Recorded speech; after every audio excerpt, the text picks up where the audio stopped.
On February 19, 2020, at about 4:30 a.m., Pop Smoke was shot and killed inside of his Airbnb. He wasn't alone, but at the time of the robbery, he was inside the shower. 4 teenagers would storm the house that night before the youngest, a 15-year-old, would fatally shoot him. Pop Smoke was just 20 years old at the time. He was officially pronounced dead at 5:12 that morning, but it would end up taking months to fully solve this case. TMZ reported his death at 1:24 p.m. on February 19th. If we look back at his last post on Instagram, we can see exactly how his day played out. Let's see what you got in. It better be Pop Smoke. Pop Smoke. Don't fuck around. It all started with this post around 11 a.m. on February 18th, just 16 hours before his death. He landed in California and drove to his Airbnb in Beverly Hills, where he posted it on his story, showing off the backyard. He was going to be in Los Angeles for a 4-day vacation. With him was his longtime friend Mike D, and after the two got comfortable, he updated his story with the next post of him getting his hair cut. This was followed with a picture of him relaxing by the pool before getting ready to go shopping that evening. In the top left, a tag showing Beverly Hills. So far, the day was playing out normal, and nothing seemed to be out of the ordinary. However, the very next post would change the events of that night. That post actually comes from Mike D. Around 4 p.m., a series of pictures were uploaded on both their accounts. On Pop Smoke's Instagram showed 3 back-to-back pictures of him and Mike together, with Mike holding a stack of cash. On Mike's page was another photo, and nothing seemed wrong with it at first, but this picture had 2 fatal problems. The picture was of Pop Smoke and Mike, with him holding the same stack of money, but in the top left corner the entire home address is almost visible, with only the first number missing. If someone were to be looking for Pop Smoke, all they had to do was find the first number between 1 and 9. But the worst mistake would come after Mike geotagged the post, showing the location on Instagram Maps. This was something they simply couldn't afford to do. An average person can get away with this, but for a high-profile rapper holding wads of cash, this was unacceptable. Despite these posts, the afternoon would carry on seemingly normal, but a few keen eyes had already begun connecting the dots. At 5 p.m., another update to Pop Smoke's story would be added. This one showed him driving once again with the same stack of cash, and a diamond-studded Rolex on his wrist. Now there was a location and a motive, and for them, that was enough. For a few hours, Pop Smoke didn't update any posts, but we know he was out shopping. Shortly after taking the photos in the driveway, Mike and Pop got into the white Range Rover and drove from the Airbnb down Santa Monica Boulevard before stopping at the Amiri store. Pop Smoke was getting ready for his Meet the Woo tour starting in March and was taking his last week on vacation. His Meet the Woo 2 tape had just dropped weeks prior, and he was still celebrating its success, so it was only normal for him to go shopping and reward himself. After all, he was in Beverly Hills, a place known for its luxurious shopping.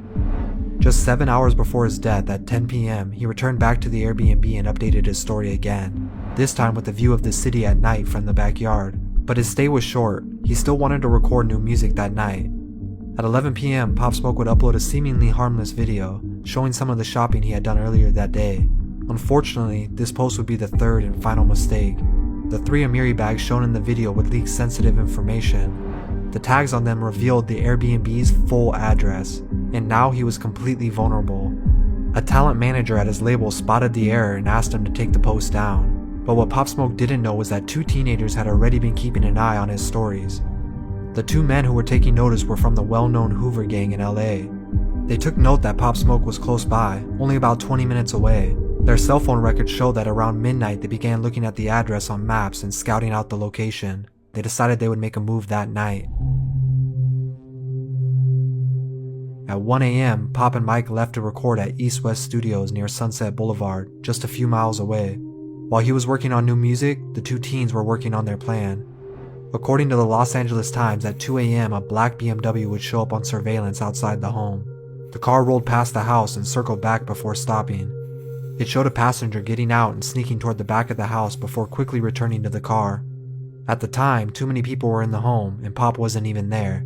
The car then sped off, heading back to where they came from, where they recruited 2 more teens to help in the robbery. The Hills were only about 20 minutes away from South LA, so they all decided to switch cars and try returning later. Around 3 a.m., Pop left East West Studios. He got in the Range Rover with Mike and a woman he met that night named Amelia Rose. They would then drive back, unknowing of the events about to take place. Pop and Amelia went upstairs to the master bedroom and Mike to a room down the hall. Around the same time, the four teens had already swapped cars to an Infiniti sedan and began looking up the address on Zillow. Through pictures, they now had a better understanding of the home's layout and the location of the master bedroom Pop would most likely be staying in. Pop, who was now in bed with Amelia, got ready to end his night with a shower. His last activity on social media were these Twitter replies to a few fans. About 20 minutes passed and the Infiniti would pull up, lights off. They snuck through the backyard and climbed up the balcony to the second floor. Amelia was the first one to notice the movement outside, but before she could react, the house was stormed by three men with masks and guns out. They put a gun to her head and advised her to stay quiet, taking her phone and purse while the other two went into the bathroom to confront Pop Smoke. They told Pop to take off his watch and hand it over, to which he did, but then Pop lunged at the gunman and attempted to fight back when he was shot in the chest by a 15-year-old. Amelia screamed as Pop hit the floor and the two men kicked him repeatedly. In a final attempt to escape, Pop got up and ran toward the stairs where he was shot 2 more times in the back. The three men then stormed out of the house. Mike was woken up by gunshots ringing through the halls, to which he found Pop at the bottom of the stairs and immediately called 911. Hello? Hello? I'm gonna tell him to wait for LAPD. Alright. Medical arrived 20 minutes later and took him to Cedars-Sinai, where he passed away just 1 hour later. At the same time of his passing, his killers were already searching up the local news to see if they had reported it yet. They even looked up the price of Pop's stolen Rolex, the only item they made it out the house with. In total, they got just $2,000 for it, split between 4 people. Despite having cell phone and internet records, authorities didn't have hard evidence to make arrests for almost 3 months. It wasn't until the 15-year-old was arrested for an unrelated crime. But because police already had their eyes on him as a person of interest, they rigged his jail cell with recording devices. Eventually, he told his cellmate he'd taken part in robbing Pop Smoke and that he pulled the trigger killing the rapper.